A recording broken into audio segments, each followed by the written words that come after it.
오늘 여러분과 함께 봉독한 이 말씀, 욥기서의 말씀은 고난에 대한 문제, 이 세상 살면서 우리가 전혀 기대하거나 또 생각하거나 예측하지 못했던 삶의 고통과 고난과 시련이 왔을 때 이 문제들을 어떻게 받아들이고 어떻게 해결해 나가고 또 어떻게 이것을 통해서 우리의 삶과 신앙이 온전해질 수 있는가 하는 것을 우리는 알 수가 있습니다. 욥은 큰 부자였습니다. 동방에서 소문난 부자로, 성경 오늘 욥기서 1장에 보면 그가 가진 재산에 대해서 기록되어 있습니다. 양이 7,000마리요, 낙타가 3,000마리, 소가 500결이, 결이라고 그러면 1,000마리가 되는 거죠. 암나귀가 500이고 종도 많았다. 이 사람은 동방 사람 중에 가장 훌륭한 자다. 이렇게 욥에 대해서 평가를 내리고 있습니다. 일단은 부자였습니다. 그러면 부자가 되기 위해서 사실 노력을 많이 해야 됩니다.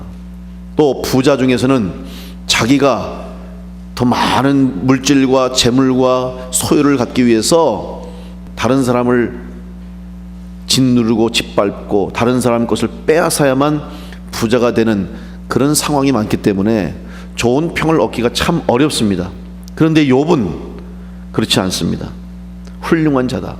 특별히 하나님 보실 때 욥기 1장 1절에 보면 우수 땅에 욥이라 하는 사람이 있었는데 그 사람은 온전하고 정직하여 하나님을 경외하며 악에서 떠난 자더라. 물질적으로도 부자였지만 신앙적으로 영적으로도 하나님 앞에서 인정받고 하나님께 칭찬받을 수 있는 사람이라 하는 것을 우리가 알 수 있습니다. 이러한 욥, 어떻게 보면 가장 행복한 삶을 살았던 욥입니다. 자녀도 아들 7, 딸 3, 10남매를 가진, 그러니까 남들이 보면 부러울 것이 없는 삶을 사는 사람이었습니다. 정말 행복한 삶, 남들이 부러워하는 삶, 가장 복받았다고 하는 삶을 사는 욥이었습니다. 그런데 그런 행복의 삶을 살던 욥이 하루아침에 가장 불행한 사람으로, 가장 불쌍한 사람으로 전락하게 됩니다. 열남매가 모여서 이제 자식들 10명이 맏아들 집에서 이제 음식을 먹으며 잔치를 하다가 그만 집이 무너져 버렸어요. 그래서 한 자리에서 한순간에 10명의 자녀를 다 잃어버렸습니다. 그리고 자기가 가진 재물, 재산, 그 당시에는 이 가축들이, 짐승들이 재물인데 그 많은 짐승들을 다 도적들이 훔쳐가고 하늘에서 불이 떨어져서 다 상하고 그 많은 재물들을 다 잃어버렸습니다. 그뿐입니까? 자식도 잃고 재물도 잃고 이제 자기와 함께 평생 한솥밥을 먹고 같이 살아가며 어떠한 상황 환경에서도 함께 해줘야 할 아내도 욥에게 하나님을 저주하고 떠나라 이렇게 말하면서 하나님을 욕하고 죽어라 그런 저주를 저주를 그냥 말하고 나서 도망갔어요. 친구들, 자기 곁에서 가장 자기와 함께할 친구들도 욥에게 와서 충고한다고 하면서 오히려 욥의 상처를 건드리고 욥에게 좌절감을 심어주고 욥을 낙심케 하는 일만 하는 겁니다. 이제는 세상에 남은 게 아무도 없어요. 가족도 자식도 다 떠나고 재물도 다 떠나고 친구도 사람도 다 떠나고 호롤단신 자기 혼자만 남은, 거기다가 온몸에 욕창이 나서 얼마나 가렵고 고통스러운지 기왓장을 가지고 자기 몸을 긁지 않으면 견딜 수 없는 고통과 괴로움, 이제는 정말 차라리 죽었으면 좋겠다 생각할 정도의 가장 비참하고 불행하고 불쌍한 처지의 사람으로 전락하고 말았습니다. 이런 상황 속에서 과연 욥이 어떻게 이 고난과 고통을 이해하고 하나님 앞에서 자기의 신앙을 어떻게 이어갈 것인가? 친구들은 말합니다. 네가 무슨 죄를 지었나 잘 생각해보라. 네가 잘못한 것이 있으니 그렇지 않느냐. 그러면서 오히려 훈계를 하고 욥의 마음을 아프게 합니다. 이제 욥은 고통 속에서 울부짖고 괴로움 속에서 차라리 그저 죽었으면 좋겠다는 생각을 하면서 하나님 앞에 자기의 괴로움을 토로하고 고통을 호소합니다. 흔들립니다. 믿음을 지켰지만 하나님 앞에 온전한 순전한 삶을 살았지만 그도 인간이기에 흔들립니다.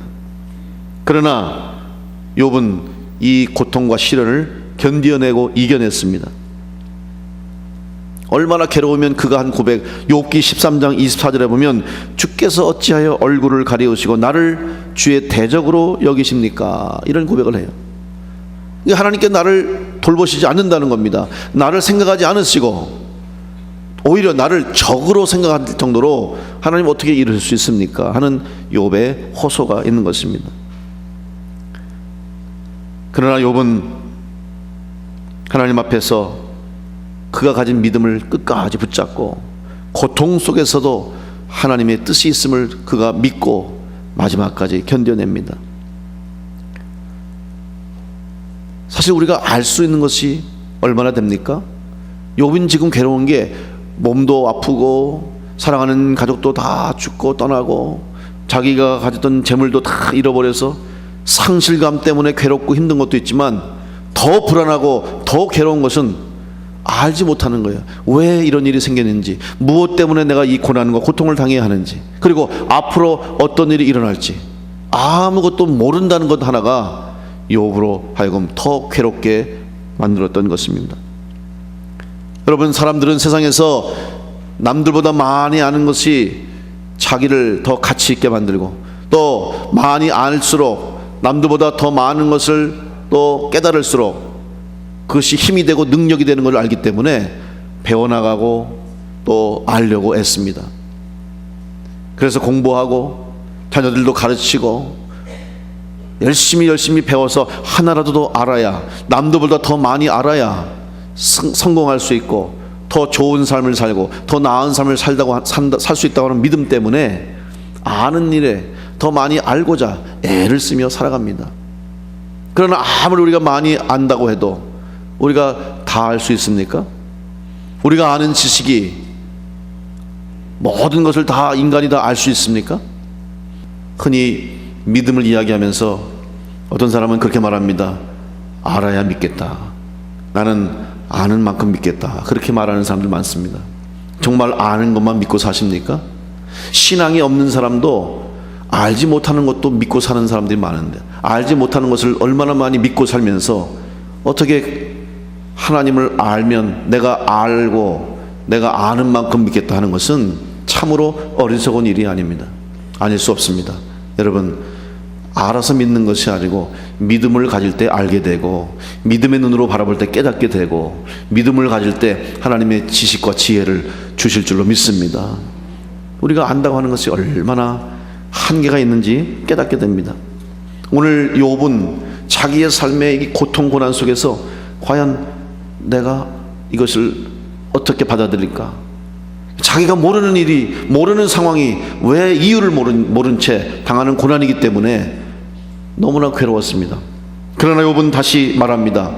그리고 이 고난을 통과하면서, 이 시련과 어려움을 통과하면서 욥이 내리는 결론, 간증이 바로 오늘 말씀입니다. 그러나 내가 가는 길을 그가 아시나니 그가 나를 단련하신 후에는 내가 순금같이 되어 나오리라. 욥의 고백입니다. 나는 모르지만, 나는 알 수 없지만 하나님은 아시니 내가 연단받고 단련된 이후에 순금같이, 정금같이 될 것이다 고백하는 것입니다. 다시 말하면 지금 욥이 당한 이 고난과 고통이 이유가 있다는 거예요. 어쩌다가 우연이 되는 것이 아니고 반드시 하나님의 뜻과 섭리 가운데 이루어진 일이라는 것을 고백하면서 이후에 이것이 나에게 더 유익이 될 것이고 오히려 나의 신앙과 나의 인생에 하나님이 기대하시는 뜻을 이루기 위한 과정이라는 것을 고백하는 것입니다. 사도 바울은 빌립보서 1장 12절 말씀에서 고백합니다. 나의 당한 일이 도리어 복음의 진보가 된 줄을 너희가 알기를 원하노라. 복음의 진보가 되기를 원한다고 말합니다. 그런데 내가 당한 일이라는 게 뭘까? 이것은 바로 사도 바울이 감옥에 갇혀있던 상황을 말하는 겁니다. 사도 바울은 감옥에 갇혀있으면서도 이것이 앞으로 나를 통해서 하나님이 이루시고자 하는, 주님께서 이루시고자 하는 일을 더 발전하시고 성장하고 성숙하게 하기 위한 과정이라는 것을 깨닫게 된 겁니다. 지금 사도 바울의 입장에서는 급합니다. 한 사람이라도 더 만나서 전도해야 되고, 교회 하나라도 더 세워야 되고, 더 많은 사람에게 복음을 전해야 하는 중요한 시점인데 감옥에 갇혀 있는 거예요. 3년 동안. 그것도 여러분, 이 중요한 시기에 3년 시간 동안 감옥에 갇혀 있다 하는 것은 바울의 입장이나 교회의 입장으로 볼 때 손실이고 손해고 오히려 후퇴할 수 있는 상황입니다. 그런데 사도 바울이 그 속에서 기도하며 하나님의 뜻을 구하고 곰곰이 생각해 보니까 아니라는 거죠. 오히려 이 시간이, 내 감옥에 있는 이 기간을 통해서 오히려 더 진보가 있을 것이라고 하는 확신을 갖게 됐어요. 맞습니다. 오히려 감옥에서 있을 그 시간에 사도 바울이 기도했습니다. 그리고 그가 전도하고 세운 교회를 위해서 기도하면서 편지를 썼어요. 옥중서신입니다. 감옥에서 쓴 편지들이 교회로 전달되고 훗날 이것이 성경에 기록되어 있지 않습니까? 만약 그때 바울이 감옥에서 갇혀서 이런 글들을 쓰지 않고, 이런 편지를 쓰지 않고, 묵상하지 않고 그때 기록을 남기지 않았다면 성경에 이런 내용들이 기록되지 못했을 겁니다. 결국 그런 시간들, 인간적으로 생각해 보면 손해가 날 것 같고, 인간적인 생각으로 보면 후퇴가 되는 것 같고, 시간이, 세월이 낭비가 되는 것 같지만 아니라는 것입니다. 그 시간이, 그 기간이 오히려 또 다른 진보와 발전을 위한 기간이었다 하는 것을 알게 되는 것입니다.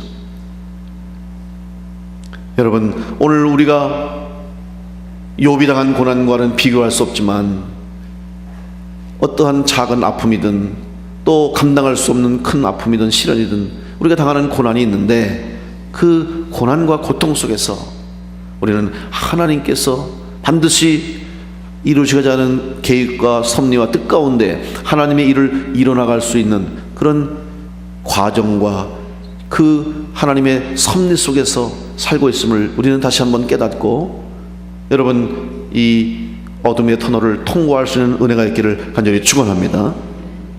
우리는 어두운 시간을 지날 때 걱정합니다. 어둠으로 끝나지 않을까? 깜깜한 죽음으로 끝나지 않을까? 아닙니다. 어둠이 있지만 어둠을 통과하면 빛이 있습니다. 지금 어둡다고, 지금 빛이 보이지 않는다고, 지금 깜깜하다고 실망하고 주저앉고 낙심하지 마시고, 지금은 어둡지만, 지금은 보이지 않지만 하나님의 인도하심 따라서 이 시간을 인내하며 통과해내면 반드시 새 길을 발견하고 새 빛을 얻게 될 줄로 믿고, 고난의 시련의 터널을 믿음으로 이겨나갈 수 있는 성도들이 되시기를 간절히 축원합니다. 욥은 그것을 알기 때문에 오늘 이런 고백을 드렸습니다. 그런데 욥이 이렇게 고백할 수 있었던 것, 내가 가는 길을 그가 아시나니 그가 나를 단련하신 후에는 내가 순금같이 되어 나리라고 고백할 수 있었던 것은 고난 속에서도 믿음을 지켰기 때문입니다. 그럼 욥이 어떻게 믿음을 지킬 수 있었느냐? 부인도 떠나가고 친구들도 와서 그의 신앙에 도움을 주지 못합니다. 오히려 그를 더 힘들게 만듭니다. 그럼에도 불구하고 그가 믿음을 지킬 수 있었던 것은 자기가 신뢰하고 있고 자기가 믿고 있는 것에 대한 기준이 분명했고 확신이 분명했습니다. 우리는 신앙생활 하다가 어려운 일이 닥치면 내가 믿는 게 잘못 믿는 거 아닌가? 어떤 사람은 그렇게 말해요. 교회 나오다가 신앙생활 시작했더니 그전에는 안 그랬는데 왜 교회 나오니까 자꾸 집에 어려운 일이 생긴다고, 집에 우환이 생긴다고. 그래가지고 교회 나오다가 교회 안 나오는 분도 있어요.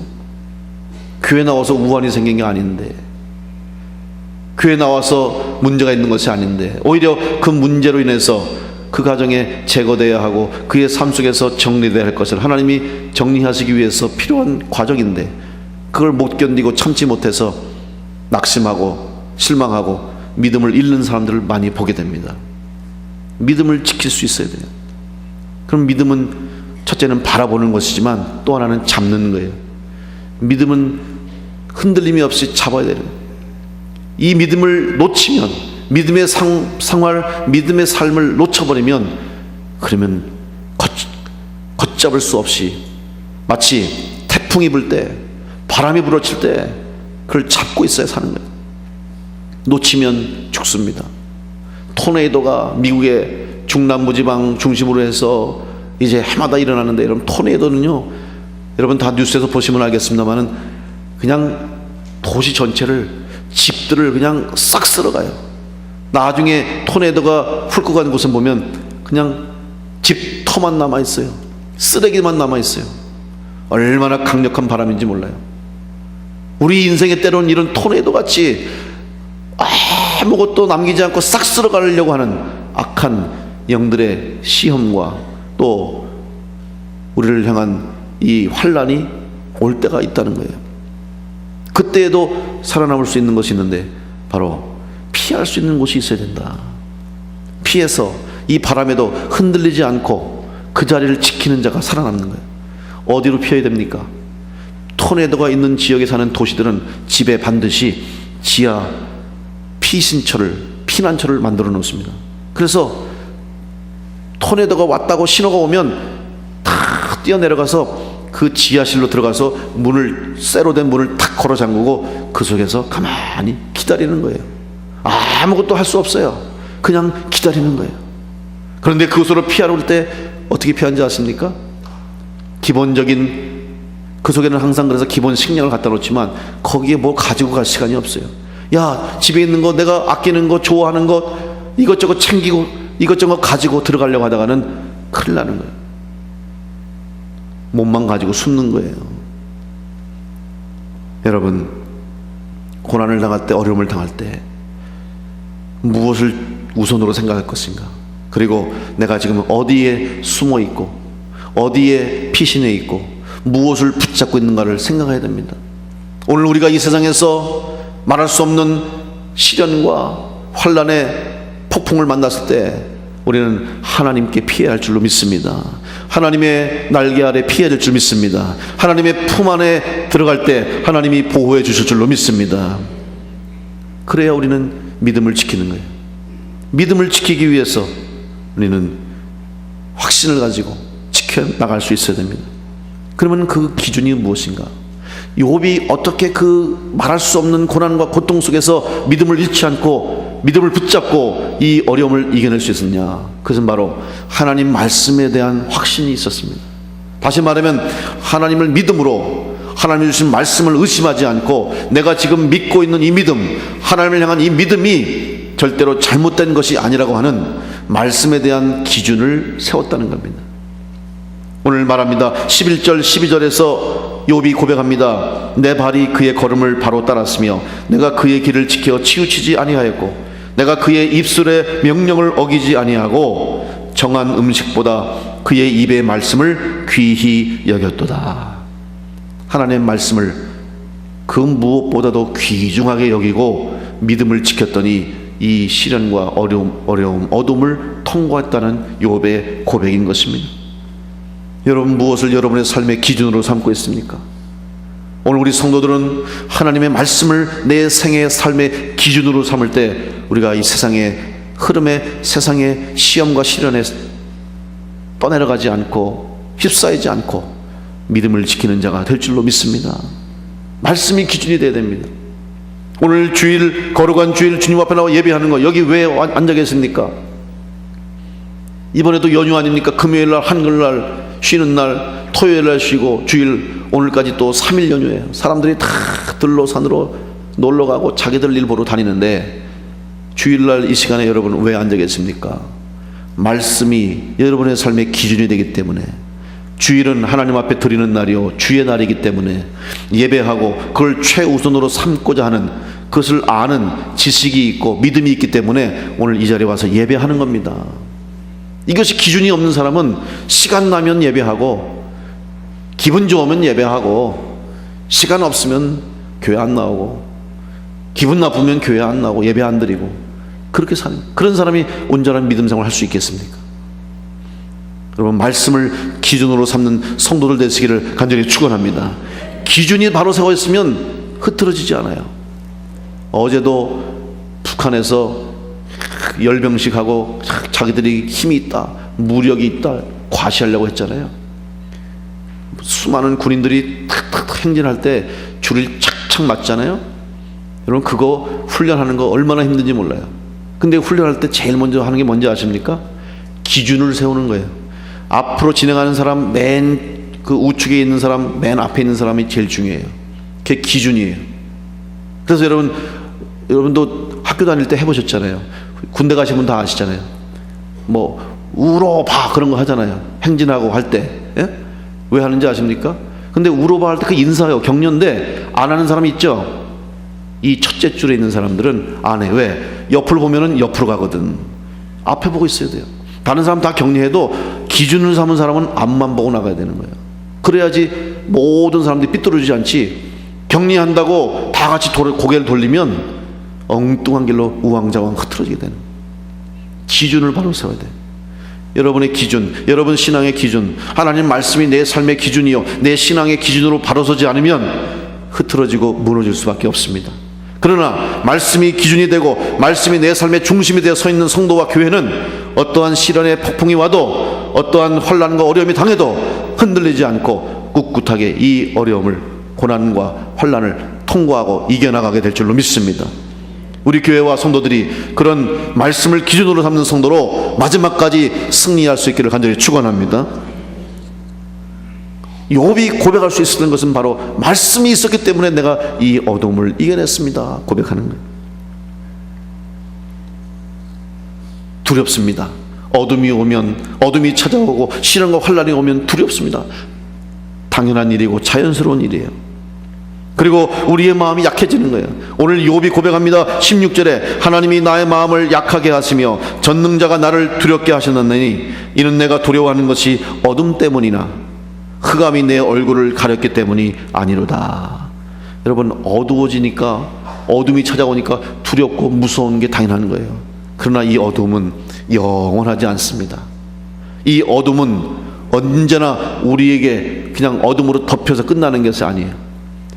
욥이 고백하기를 흑암이 내 얼굴을 가렸기 때문이 아니로다. 흑암의 권세가 욥을 사로잡은 게 아니에요. 욥은 흑암 권세가 와도 하나님을 바라봤습니다. 주의 얼굴을 바라봤습니다. 온 천지가, 온 상황이 깜깜한 어둠의 세력으로 그를 덮었다 할지라도 욥이 말씀을 의지하고 말씀을 통해서 하나님 바라보고 하나님의 얼굴을 향했을 때 결국에는 그의 삶에 어둠이 지나가고 어둠이 사라지고 광명의 축복의 빛이 임하게 된 줄로 믿습니다. 결국 하나님이 약속하신 대로, 말씀대로 욥의 믿음을 보고 회복시켜 주셨어요. 자녀들 다시 10명 자녀들을 다시 주셨고 그가 가진 재산은 이전보다 갑절의 소유가 되게 축복해 주셨어요. 이전보다 더 큰 복을 그에게 주셨다는 것을 우리는 성경을 통해서 알 수 있습니다. 여러분, 남들에게 말하지 못해도, 다른 사람에게 알리지 못해도 지금 여러분이 가지고 있는 고난과 어려움과 괴로움과 고통의 문제가 있다 할지라도 하나님 앞에 다 아뢰고, 그리고 말씀을 의지해서 믿음으로 지킴으로 욥처럼 그가 나를 단련하신 후에는 내가 순금같이 정금같이 되어 나오겠다고 하는 그런 고백을 가지고 오늘 여러분 하나님 앞에 온전히 바로 설 수 있는 믿음의 성도들이 되시기를 간절히 축원합니다.